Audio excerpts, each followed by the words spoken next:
माननीय स्वास्थ्य मंत्री श्री सत्येंद्र जैन जी। आदरणीय अध्यक्ष महोदय, कोरोना जो महामारी है, पहले तो इसके बारे में बता देता हूं कि ये महामारी हमारे जीवन काल में पहली बारी ऐसी महामारी आई है। सेम बीमारी 1918 में स्पेनिश फ्लू के नाम से आई थी, तब भी कोरोना वायरस था, अब भी कोरोना वायरस है, इसको कोविड-19 कह रहे हैं। तो ये 100 साल के बाद आई है और पूरे देश के अंदर नहीं, दुनिया के अंदर ऐसा पैंडेमिक पहले कभी किसी ने देखा नहीं है। और किसी भी महामारी से जिसके बारे में पहले ना सुना गया था ना देखा गया था अपने जीवन काल में, कैसे उससे मुकाबला करना है, उसके बारे में कोई रेडीमेड फार्मूला नहीं था। दिल्ली सरकार ने माननीय मुख्यमंत्री अरविंद केजरीवाल जी के नेतृत्व में जल्द से जल्द इस महामारी से लड़ने के लिए जो भी रास्ते दिखे, जहां से भी जो कुछ सीखने को मिला, उसको अपनाया। और ट्रांसपेरेंसी से, मतलब अकेली एक ऐसी सरकार है जिसने ट्रांसपेरेंसी रखी। दिल्ली के अंदर हमने पहली बारी होम आइसोलेशन स्टार्ट किया, जिसके लिए सभी को पता है कि केंद्र सरकार ने तो कैंसिल भी कर दिए थे ऑर्डर पड़े, उसके लिए रेजिस्टेंस भी हुआ। और दुनिया में पहली एक ऐसी सरकार थी जिसने होम आइसोलेशन स्टार्ट की। उससे पहले क्या कहते थे, एक एग्जांपल बताता हूं मैं आपको। दिल्ली में हमारे अस्पतालों में 1500 पेशेंट थे और पॉजिटिव सिर्फ 300 थे, 1200 पेशेंट सस्पेक्ट थे। तो मुख्यमंत्री जी और हम डिस्कस कर रहे थे, तो ये हुआ कि अगर इस तरह से महामारी फैलती है, यूरोप की तरह से दिल्ली में भी आती है, देश में भी आती है, 5 गुना पेशेंट, जितने पेशेंट हैं उनके 5 गुना अगर अस्पताल में रखोगे, और कभी ऐसा होता है कि 10,000 पेशेंट हुए तो 50,000 बेड चाहिए आपको, 20,000 हुए तो 1 लाख बेड चाहिए। तो होम आइसोलेशन के बारे में डॉक्टर्स के साथ डिस्कशन करके, एक्सपर्ट से डिस्कशन करके पॉलिसी बनाई गई। उसका पूरा प्रोटोकॉल तैयार किया गया कि घर में जो रहेगा, कि ऐसा ना हो कि घर में उसको पूरी केयर ना मिले। दिन में 2 बार इसको डॉक्टर्स की तरफ से फ़ोन जाता है, पूरी किट दे के आते हैं। दिल्ली सरकार ने पहली बारी पल्स ऑक्सीमीटर का यूज़ करना स्टार्ट किया।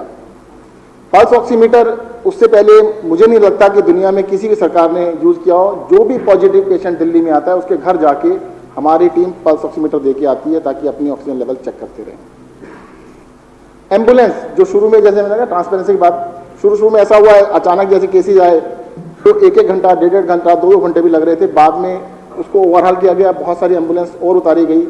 आज जो एवरेज टाइम है कॉल करने के बाद 18 से 20 मिनट के अंदर एम्बुलेंस घर पे पहुंच जाती है। प्लाज्मा थेरेपी की सबने कहा, विपक्ष के नेता ने भी इसको एक्सेप्ट किया। दिल्ली के अंदर प्लाज्मा थेरेपी ऐसा नहीं था कि कभी और बीमारी में यूज नहीं की गई, कई सारी बीमारियों में यूज की जा रही है। कोरोना के लिए दिल्ली ने पायनियर किया, मुख्यमंत्री जी ने खास तौर से इसके पर ध्यान दिया और कोरोना बैंक प्लाज्मा बैंक बनाया दिल्ली के अंदर। पहली बारी कि प्लाज्मा का बैंक है, आप जाइए वहां से प्लाज्मा लेके आ सकते हैं। और मैं तो देखो जी, आपको बता दूं, मेरी जान बचाने के अंदर 2 चीज़ों का बड़ा योगदान रहा। दिल्ली सरकार की ही 2 स्कीमें थी, एक थी पल्स ऑक्सीमीटर और दूसरा था प्लाज्मा थेरेपी। रात को मेरी तबीयत बहुत खराब थी, 12 सवा 12 बजे थे, क्योंकि पल्स ऑक्सीमीटर हम सबको दे रहे थे। मेरे को बुखार था पहले दिन से, तो पल्स ऑक्सीमीटर मेरे पास भी था। पल्स ऑक्सीमीटर से जब ऑक्सीजन लेवल चेक किया गया तो वो 90 से भी नीचे था। डॉक्टर से बात की गई तो सीधा उन्होंने कहा, बड़ी इमरजेंसी है, तुरंत अस्पताल आ जाइएगा। और दूसरी चीज़ थी प्लाज्मा। मैं बीच में बता दूं, अभी हमारे माननीय सदस्य ने कहा कि आपने दिल्ली सरकार के अस्पताल को छोड़ के प्राइवेट अस्पताल में क्यों गए। मैं प्राइवेट अस्पताल में नहीं गया था।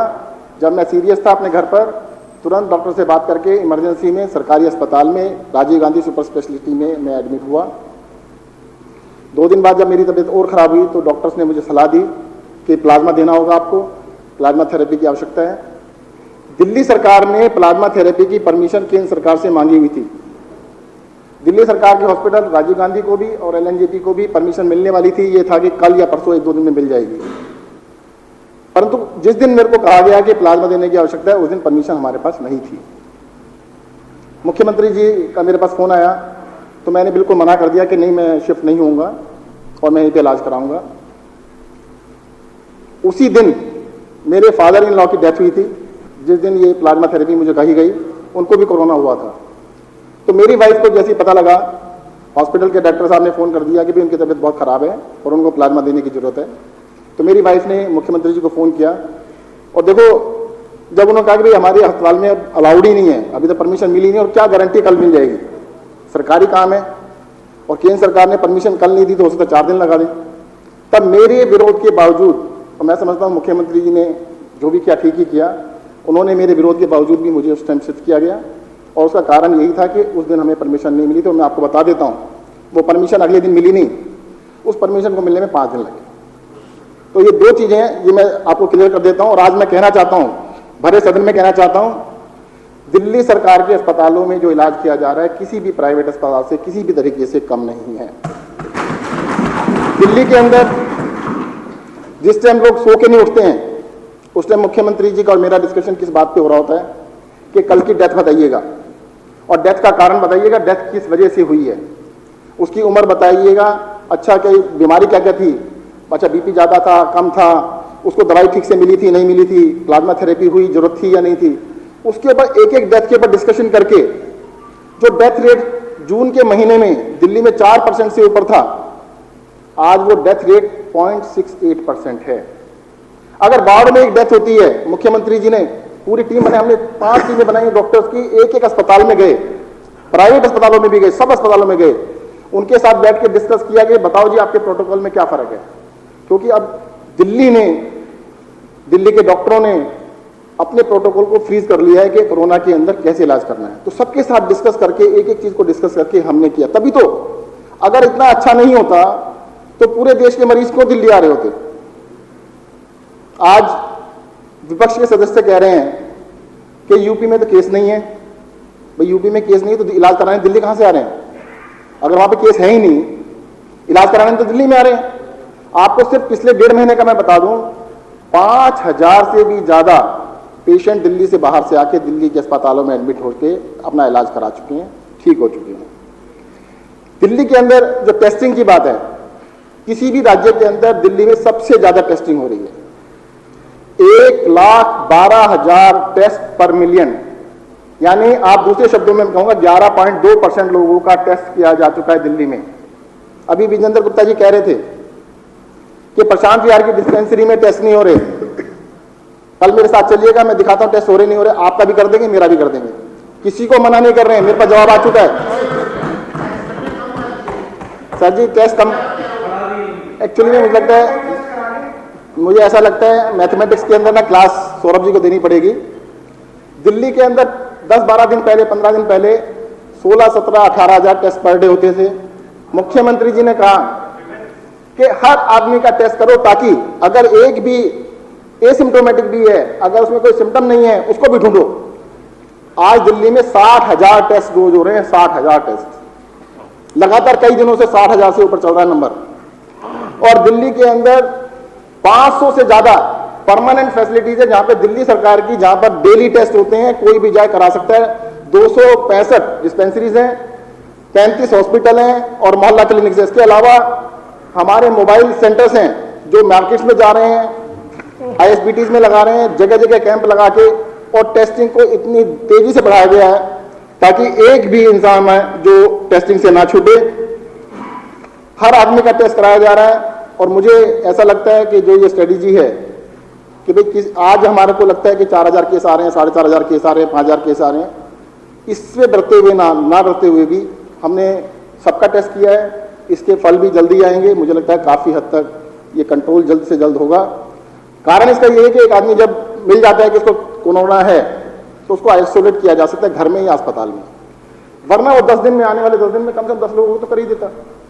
अगर एक को नहीं ढूंढोगे तो 10 होंगे। तो इसलिए आज हम जो लोगों को ढूंढ रहे हैं, आगे होने वाले 10-10 को हम रोक रहे हैं। आज हम जो 4,000 केस देख रहे हैं, आने वाले 40,000 केसों को हम रोक रहे हैं।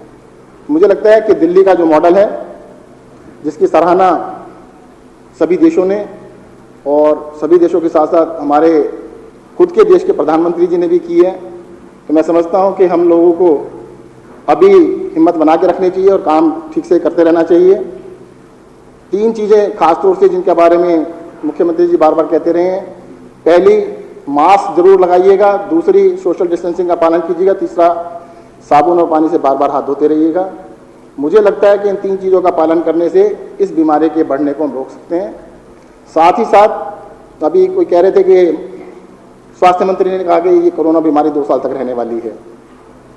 कहने को तो 21 दिन का समय भी दिया गया था कि ये कोरोना की बीमारी 21 दिन में चले जाएगी, तो गई तो नहीं। कहा यह भी गया था गर्मी आएगी तो चली जाएगी।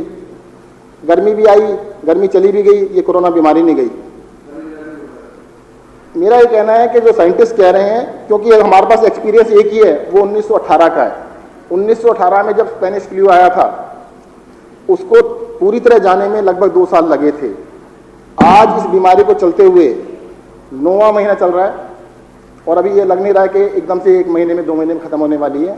हमें बहुत सतर्क रहने की जरूरत है, सावधान रहने की जरूरत है, सारी केयर करने की जरूरत है। साथ ही साथ पैनिक करने की जरूरत नहीं है। अगर हम केयरफुल रहेंगे, अपनी मदद करेंगे, दूसरों की मदद करेंगे, तो हम इसको जरूर रोक सकेंगे। धन्यवाद। जय हिंद, जय भारत।